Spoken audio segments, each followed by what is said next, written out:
In the time I have today, what I want to cover is really some of it was covered this morning earlier by Susan Brown about the accountability system.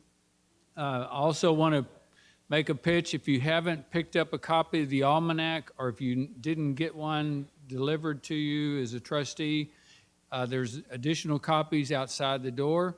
Also, I think the printing of the RAND study on community college baccalaureate programs is out there too, if you want to pick up a copy of that. The accountability system, as it was discussed earlier today, the accountability system was developed on a voluntary basis for the community colleges. The governor actually did a resolution requiring the accountability system for the universities, and once that was started, the community colleges came to the coordinating board and said, we'd like to also have an accountability system developed. This site, the accountability system, has been merged in with the Texas Higher Education data site. And one feature I wanted to point out is that whenever we have new data or new reports that have been added to the website, it is in the section under latest news on the left-hand side. Also, as Susan mentioned today, the fourth Texas Almanac, there's a link to it on the website, Texas Higher Education Data. This almanac has been funded each year by private funds. This year, the College for All Texans Foundation, the Lumina Foundation, and the Houston Endowment provided funds for the development of the fourth almanac. The almanac has national comparisons included. It has rankings of the state of Texas compared to other states. There's demographic comparisons, both at the state level and by sector. And also new this year, we have some earnings profiles included, with more emphasis being placed on the agency on workforce issues. We have added a earnings profile.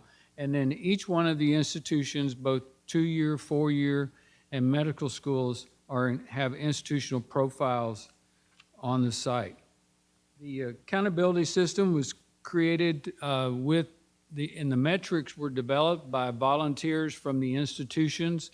This was a collaborative effort by the coordinating board and all the community college districts. And we still have, at least twice a year, we have meetings of the accountability representatives from the community colleges to review metrics, to review the outcomes that are shown in the accountability system. We do an annual report, and it's published and distributed to the institutions. And you as a trustee, you should receive a copy of that accountability system for your institution every year. It's also available on the website. If you need another copy of it, you can create a PDF file that can be printed out for your institution. I want to mention, in addition to the actual report, the website has an interactive data tool that you can use to develop your own benchmark or your own set of institutions. The accountability system has groupings of community colleges by very large, medium, and small. But you can also do, using the interactive access to data, you can select your peer institution that you want to compare to, or a group of institutions, and create an output. I think Susan showed this morning. This is an example of the report that you will receive from the accountability system. We added a feature to the accountability system when the legislature was considering adopting the student success performance model for the community colleges. So the metrics that have been established by the student success funding is now a part of the accountability system. This screen shows the statewide numbers.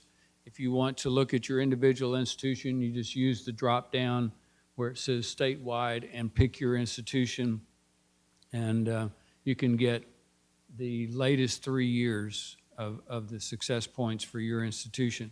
And the way the funding model is created is we use a 3-year average in developing the current allocation method was to use fiscal year 10, 11, and 12 average for success points, and then that was allocated to the colleges.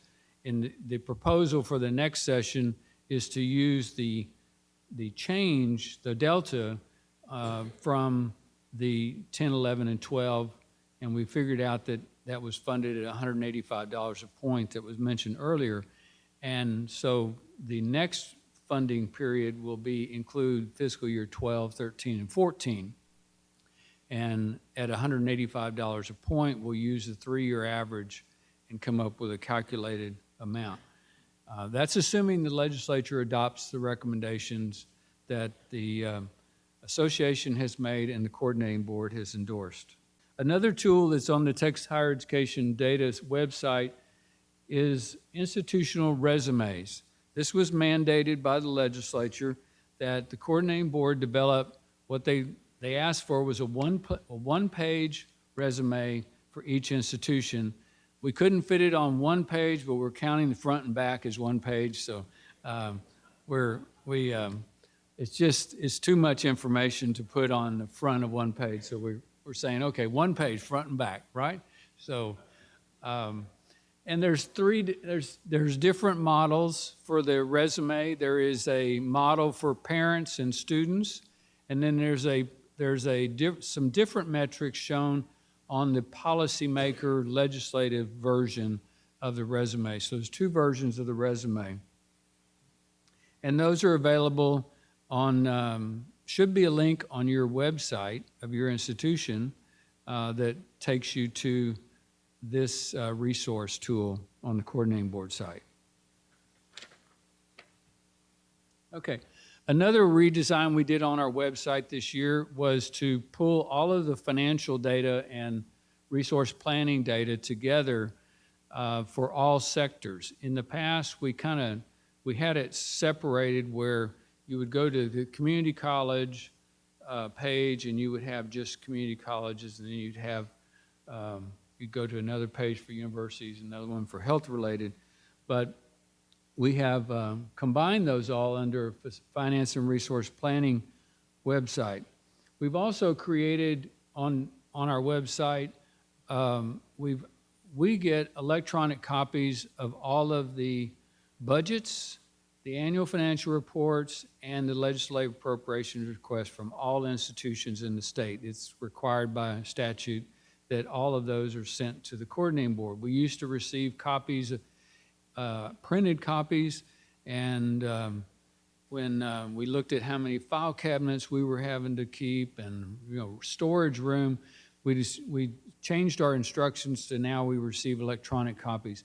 So you can go to the coordinating board's website and get a copy of any schools, both 2-year, 4-year, or health related.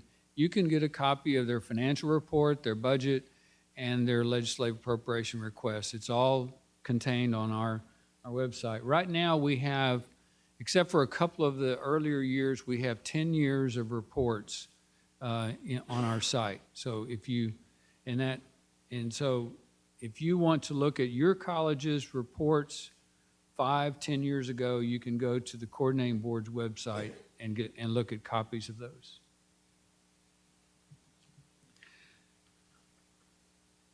Here are some of the resources we have available on our finance and resource planning that I think are helpful for you as an institution trustee. Your chief financial officers know about these. They actually provide the data for most of these tools annually. In addition to the budget and the annual financial reports and the LARs, we also have the institutions fill out a what we used to call the cost study. Now it's the report of fundable operating expenses. And this is a tool that you can use to compare what your institution is reporting as a cost per contact hour for English or letters versus another institution. Because what we ask the schools to do is that we give them a input document that shows how many contact hours they reported in a fiscal year for welding or agriculture.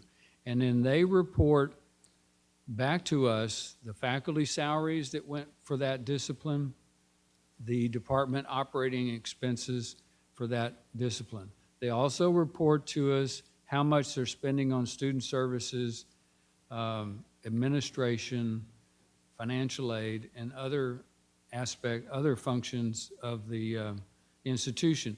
So in coming up with a rate per contact hour that we use for funding, we take that information and take the direct costs that are reported by the discipline, which are going to vary depending on the cost of the instruction, and then we apply an overhead rate, which is going to be the average for all of the institutions' overhead rate, and that becomes our funded requests that we submit to the legislature.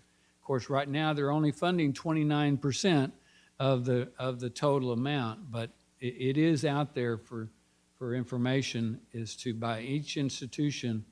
There's 26 disciplines, funded disciplines, and that we collect cost study information on, and that's a tool that you can use. I know many of the chief financial officers use this as a tool in determining how much money they're receiving in state appropriations by discipline.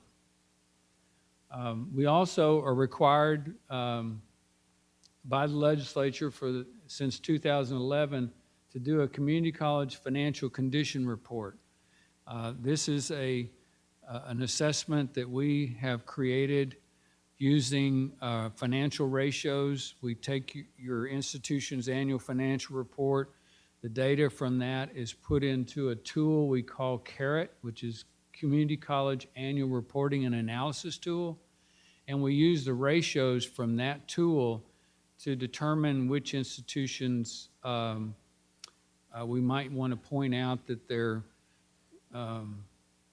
financial position is not as well as it should be, that they're spending too much money from what they're taking in, they're running deficits on an annual basis, or maybe 2 or 3 annual basis. They've had deficit reporting.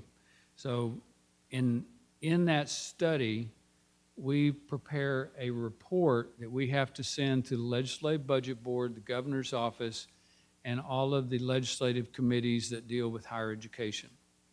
And that is a requirement that we do that by May 1st of each year. That report is distributed to the trustees and to the CEOs and the CFOs.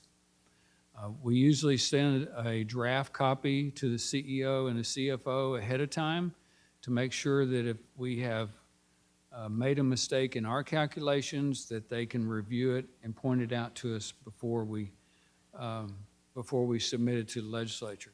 We also allow institutions that are, if they're indicated in the report that there may be some financial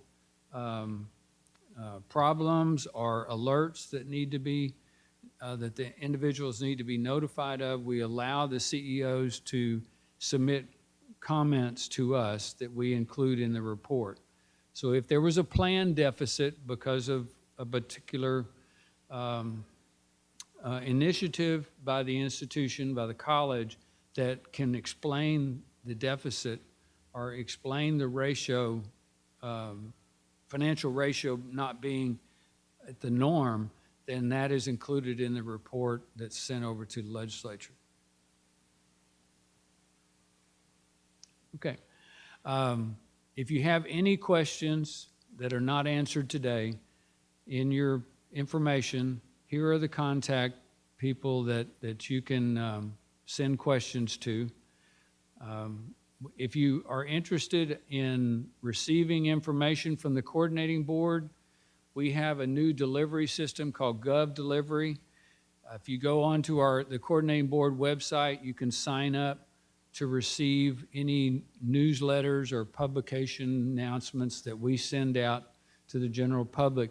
And there's categories, like if you want to receive information about anything that's sent out about community colleges, you can sign up, and anything that we send out to the public, you'll be notified by email. If your email box is not already too full, you don't want to receive that many.